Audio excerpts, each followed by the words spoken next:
challenge, and on the next segment, I'm hit on this education gap. Yeah, that's good. Yeah. We end up with solutions. Yeah, that's good. This is good information. Yeah.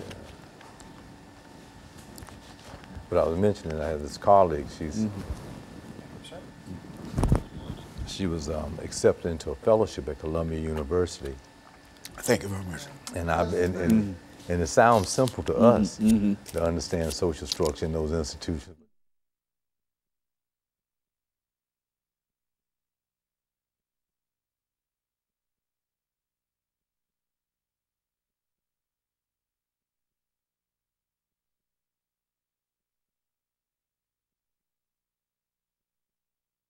Thank you, and welcome back to the second segment of the show for today.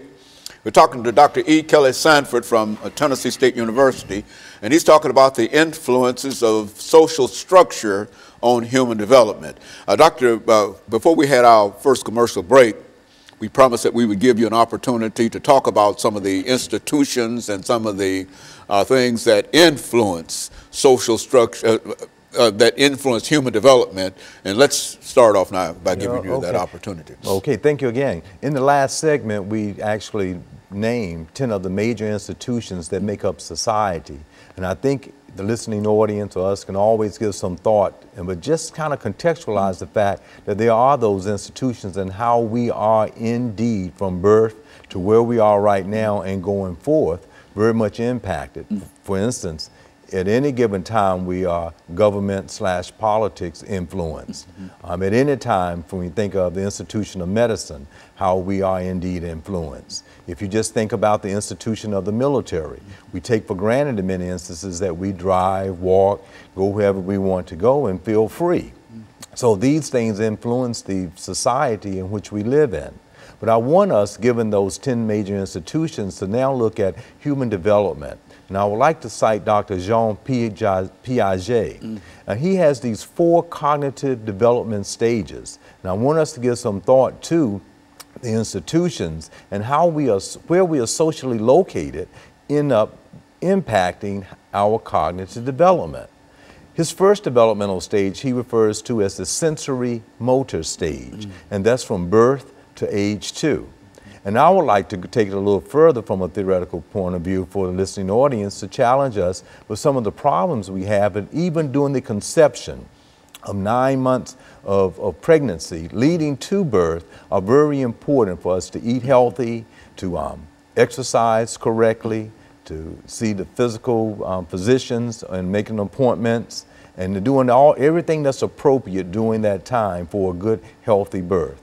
But he indicates that there's something that's going on with the human development even during that sensory motor stage. Now, we need to understand just the senses, and after birth, that those are the things that influence a particular child. So the challenge is, how can we then make a very nurturing environment from birth through the age 2 that a child can learn and develop? And those institutions, the family, having medication, religion, any of them that you can think of will indicate to us that there is some influence going on during that first sensory motor stage. I try to share that we don't need to whip or spank during birth to age 2 because we're dealing primarily with the senses. So many people think that when they tell a little child from birth to 2 to stop doing something that they understand to stop doing and they want to spank them. But they don't. They're just relating to their senses over and over again. You should have that stimulated. So the second developmental stage is referred to as the pre-operational stage. That's from 2 to this large range of age of 7. At this particular time, kids can start to understand our influence by what is in their surroundings. They can start understanding colors. When people start reading Dr. Seuss, they can stories to them. They can start identifying with mom, dad, and others at this particular cognitive developmental stage. We're thinking about reasoning at this point, nothing else but reasoning. And that's a long developmental stage. So to the degree that we understand the influences of social structure, we can do that in a very positive way, say leading into preparation for kindergarten and elementary school. The third operational cognitive developmental stage is that of the concrete. And that goes from 7 to roughly 12 years old. This is where kids can add, multiply, subtract, divide. They understand issues of cause and effect to a certain degree. And during this particular concrete developmental stage, they know right from wrong. They know not to run out into the street if a car is coming. In those early developmental stages, they do not understand those things. The last one is it's called the formal operational stage at the age of 12 throughout adulthood to where we are and ongoing right now.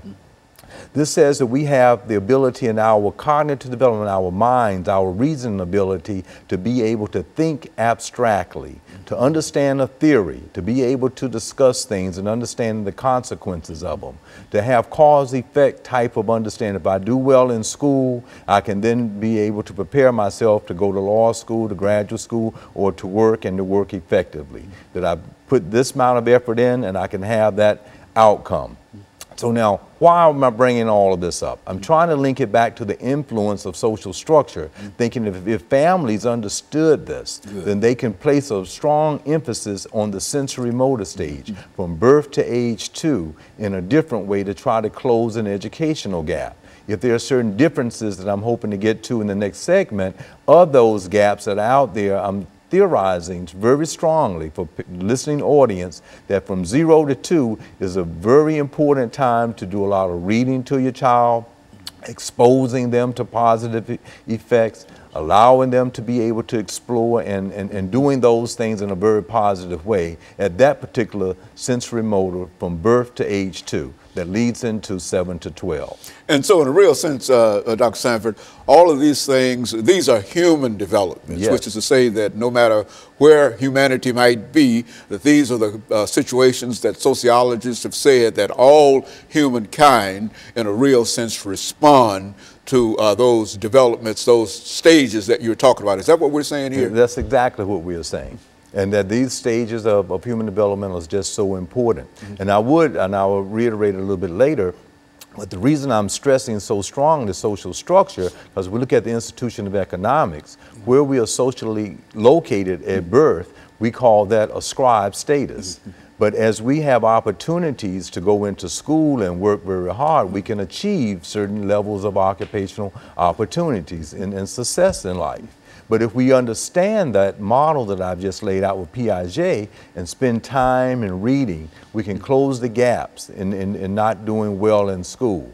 But if we don't do those things and don't understand it, then we have a tendency to find in kindergarten, and by the time we take the first standardized test, the scores are still low. And so in a real sense, Dr. Sanford, we've got 45 seconds before the end of this period. But what you're saying here is that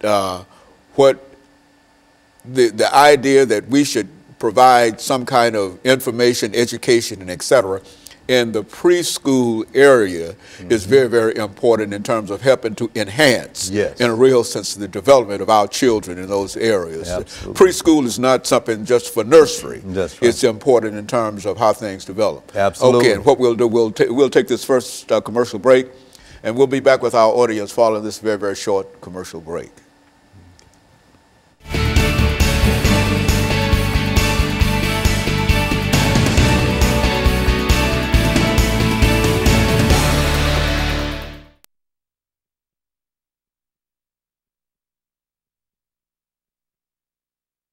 A lot of folks don't seem to believe that that's important, right. you know, and Head Start and all of those things. That's the very, very foundation in terms of what a child will experience. And people have a hard time understanding that.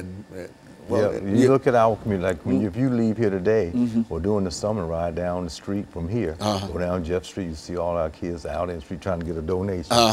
You look at the people that do well in school, they're reading about 15 or 20 books over the summer. They do well, you know, you did that with your granddaughter, and then you see the success. And what we have a tendency to do is over the summer think it is vacation. It's not a vacation. That's right. And so when you see the differences, it's not having anything to do genetically with our capability, is that they're spending more time doing whatever they're supposed to do, whatever humanity in a real sense tells them that they should do. The human experience say that children ought to do this, whatever. And family needs to know that. Understand. Well, that's good. I'm glad. I like that. I like that. That's what I'm trying to get into, and I'm taking this back. Now, this is the last segment here. This total last segment? This is 10 minutes. Okay. Last 10 minutes. All right. We've done the first two segments. Yeah, okay. Now, you know, fast. I go so. We did do the. Yeah, we done too. 6, 8. Right? That's right. Yeah. So this is the last one. 10 minutes. I can do this one. Yeah, this year, you know, sitting up here just going through one or Yeah. another, I become confused in terms of what is this the first, the second, and the third? Yeah. No, but this is the third.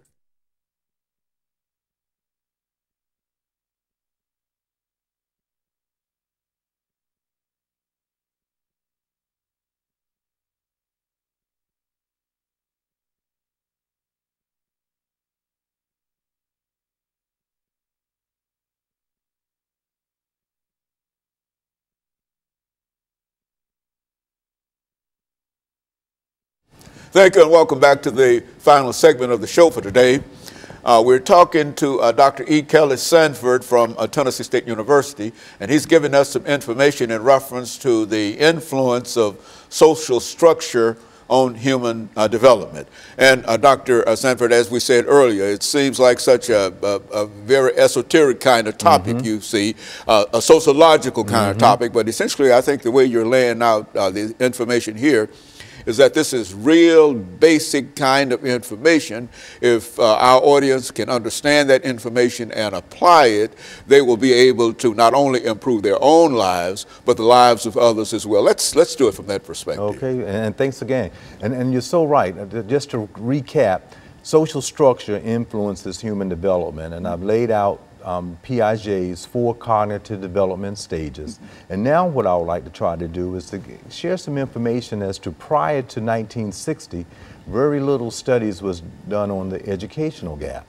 As we may very well know, there are a lot of thinking about social structure, how it was formulated here in America with 244 years of enslavement, 81 years of Jim Crow laws that led into 1896 with Plessy versus Ferguson that brought about things that were totally segregated. And that was the law of the land. And if you think about millions of people born into that social structure, torn up families, torn up economics, things totally inequitable and unfair, leading into the 1954 Brown versus Board of Education. How would you then make a comparison between the educational gap of those that the social structure was not that way and inequitable throughout their entire lives, generation from generation, in comparison to other ethnic groups, and African Americans in particular, that had to experience it. So prior to 1960, there was very little research, but Dr. James S. Coleman in 1966 did a classic study on looking at the educational gap between African Americans and European Americans. And now what I'm suggesting here today, looking at social structure, it was set up in America where there was a lot of inequalities that existed. Poverty, having laws that did not allow a particular ethnic group to have equal access to education.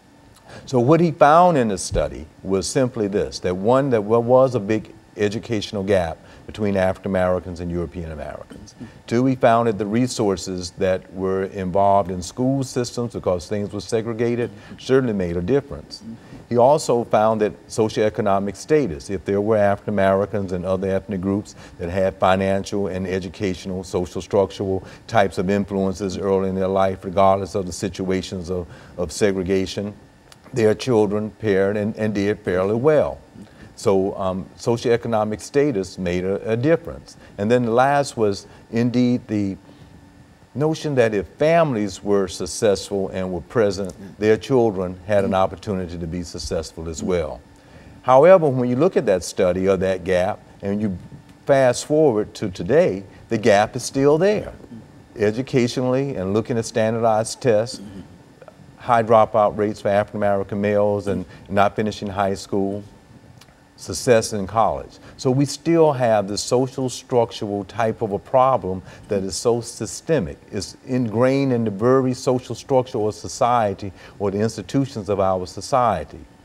So what I'm trying to suggest in laying out social structures is understanding that for generations, if culture is something that is passed down from one generation to the next generation to the next generation, well, what has happened to the family when it was destroyed within one ethnic group, African Americans? What would happen when laws were put out for education was not equitable? What happens when you had to work for hundreds of years for nothing, so you didn't have an economic stability? in comparison to others. So now when you fast forward to the present, some of those same circumstances still are present within our society or social system today that still bring about that gap. So while many might feel that if we, as President Obama has done, he saw this as a problem, I'm sure, when he tried to make it a national issue, letting everybody have an equal access to kindergarten through the first grade to look at that first, third grade test. But what I'm proposing today is to suggest that, according to Piaget, we have to inform the institution of families.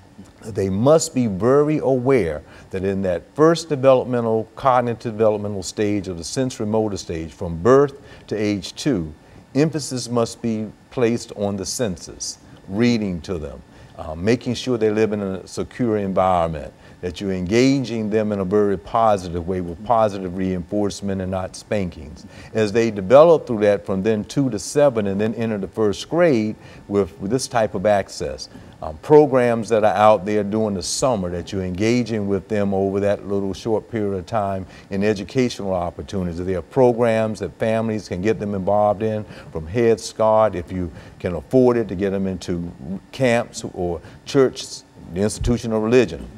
Churches involved in this issue of that gap. Families are making sure that their children are getting involved into educational or camps during the summer. Not sports camps, nothing wrong with that, but educational camps. We're trying to close this gap on that third grade test. How can you do that? We have to understand that we need to do something early and prepare for kindergarten as we get into first, second, and third grade. And the next time they take the test, to take an SAT or ACT to then go on to college. Because that gap, as it was in the 60s, is still very present, if not the same, probably worse today than then.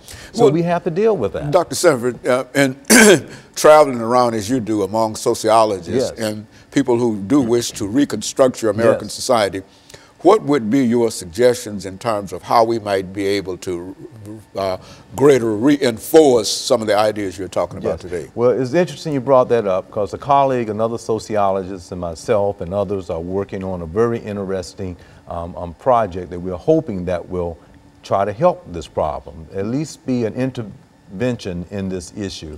Dr. Levi Jones, a noted sociologist, a former colleague of yours, still is, and good friend, thinking in terms of a research school that goes into all of the 50 urban areas throughout the United States. And we study the internal operations of the schools and what is a best fit for those schools, and how out of that you can have an experimental group and control group where you can see what are the best practices, the lessons learned, and then go forth with having all of the schools throughout urban areas in the United States to be able to have better models, but then educating the children. You know, there's a strong sense that we have to do something, because disproportionately African American males are dropping out of school, not graduating with a high school degree. And as you and I very well know, high school undergraduate degree is very much needed in this telecommunication, that's the 10th institution society in which we live in. So we have to kind of solve that problem. But I propose in this whole issue of trying to get at it, the families, the institution of the family needs to know that at birth, whether you're a grandparent, great-grandparent, uncle, aunt, niece, cousin, you got to do some development from birth to age 2 in thinking about entering into kindergarten. That is very important. It's fundamental, and I think that's where a large gap actually is implemented. When you see those in social classes across all ethnic groups that have successful children, they have done just that. From birth to 2, from 2 to 7, they've been very involved in their educational life, getting them exposed. If you don't come from a family member that plays a piano or a violin or cello, if you expose them early, they can do it. Just like they don't know how to play basketball or football, but you expose them to it, and we excel at it. So if you do any of the educational opportunities, that's when we've talked on the break about having programs of Head Start. They've been so fundamental within our communities and giving people